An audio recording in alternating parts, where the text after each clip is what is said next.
ঘুরতে সবাইকে চলে এসেছি টাকি ভিডিওর আমাদের পার্ট 2 নিয়ে।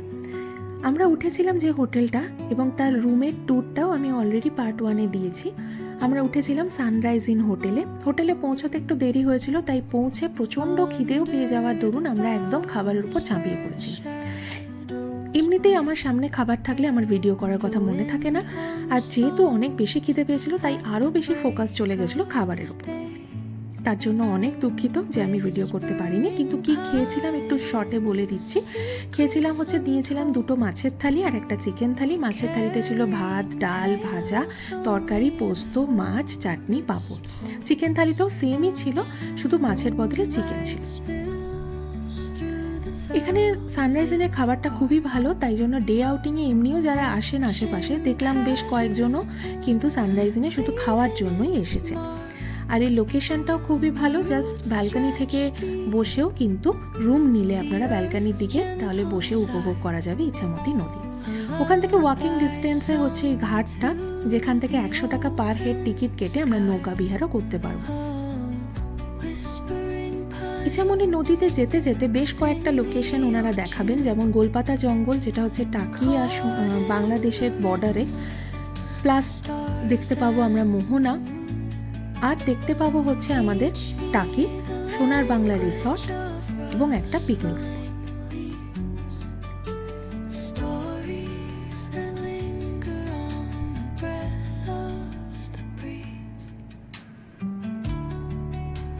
এটা হচ্ছে টাকির পিকনিক স্পটটা। এখানে ডে আউটিংয়ে এসে এখানে পিকনিক করেও সেম ডেতে আবার ব্যাক করে যেতে পারেন, এবং পিকনিক স্পটটা যথেষ্ট বড়। ইছামতি নদীতে চলতে চলতে খুব একটা গুজবাম্পস হচ্ছিল, যে ওখান থেকে ওনারা যখন বলছিলেন যে দূরে যে বাড়িগুলোতে আলো জ্বলছে সেগুলো বাংলাদেশে, প্লাস যে পতাকাটা উঠছে সেটাও দেখা যাচ্ছিল বাংলাদেশে। এটা একটা অদ্ভুত ফিল হচ্ছিল। এটা হচ্ছে সোনার বাংলা রিসর্ট, যেটা ঠিক ইছামতি নদীর তীরে। সোনার বাংলার এখানে কটেজগুলো খুবই সুন্দর। রেট আপনারা ওয়েবসাইট থেকে দেখেই নিতে পারবেন, তাও 8.5-9 থেকে মোটামুটি শুরু। ওনাদের ভিতরটা খুবই ডেকোরেট করা রয়েছে, প্লাস ওনাদের এই কটেজগুলো রুমের থেকে আরো অনেক বেশি সুন্দর।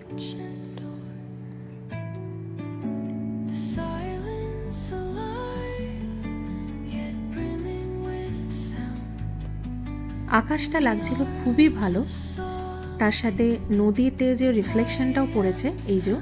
এই জায়গাটায় হচ্ছে মোহনাটা, এখানে ইছামতি, বিদ্যাধরী আর কালিন্দী মিশেছে, এবং মনে হয় যে ডিস্টিংগুইশও করা যাচ্ছে। আপনারাও বোধহয় বুঝতে পারছেন যে নদীর দুটো জল কীরকমভাবে সেপারেট হয়ে এসেছে। আর ওই যে দূরে বাড়িগুলো দেখছেন, ওইগুলো হচ্ছে আমরা একদমই বর্ডারের কাছাকাছি, কারণ এই যে একটা অনেকটা ঘন জঙ্গলের মতো, এটাকে সবুজ দ্বীপ বলে বাংলাদেশে, বা গোলপাতার জঙ্গল, যেটা হচ্ছে পুরোপুরি বাংলাদেশ। এখানে যে বোটগুলো বাঁধা আছে, যদি খুব আমরা সুন্দর একটুখানি কনসেন্ট্রেট করে খেয়াল করি, তাহলে দেখবো যে ওগুলোতে কিন্তু বাংলাদেশের পতাকা হচ্ছে। আমাদের ইছামতি নদী ঘুরতে ঘুরতে একদম সানসেটের টাইম হয়ে গেছিলো, তাই মোহনাতে সূর্যের অস্ত যাওয়াটাও বেশ ভালো লাগছিল দেখতে। তো এটা একটা এক্সট্রা বোনাস।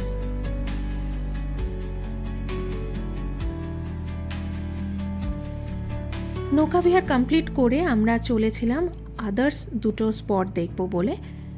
তার মধ্যে আমাদের প্রথম যে জায়গাটা দেখার ছিল সেটা হচ্ছে জোড়া শিব মন্দির।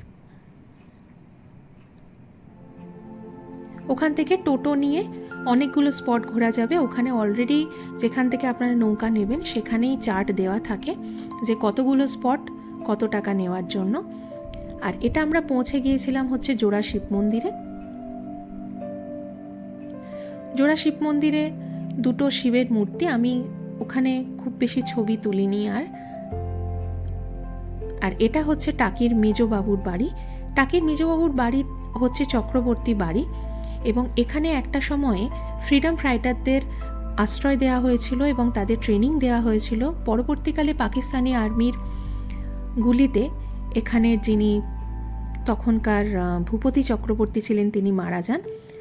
পরে তার ছেলে এখনও এই বাড়িতে, তার বংশধরেরা রয়েছে, এবং এই বাড়িটি ব্যবহার করা হয়েছিল বিসর্জন সিনেমার শুটিংয়ের জন্য। এরপর আমরা এসে পৌঁছই হচ্ছে ত্রিশক্তি মায়ের মন্দিরে। এটির প্রতিষ্ঠাতা হচ্ছে স্বামী সর্বানন্দ গিরি মহারাজ।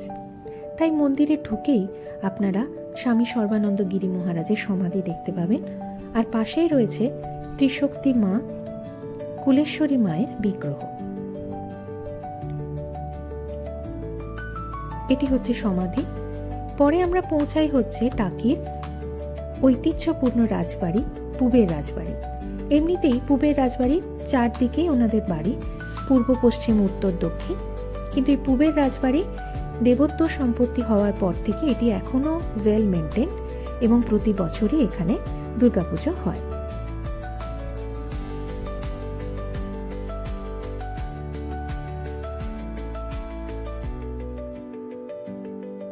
পূবের বাড়িতে সেই সময় একটা মেলা বসেছিল, হ্যান্ডিক্রাফট মেলা।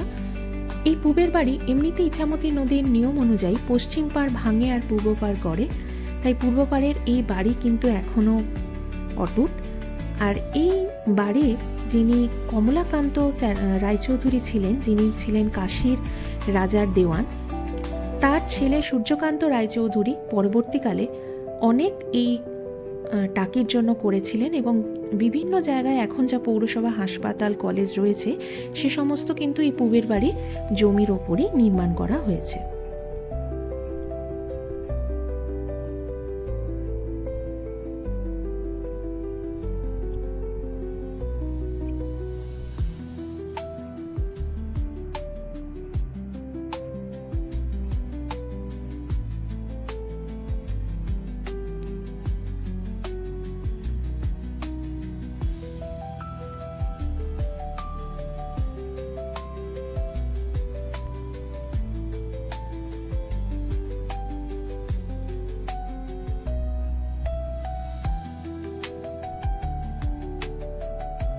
এখানেই হয় প্রতি বছর দুর্গাপুজো এবং এখানে এখনো সেই দুর্গা ঠাকুর ছোট্ট রাখা আছে ঠাকুর দালানেতে।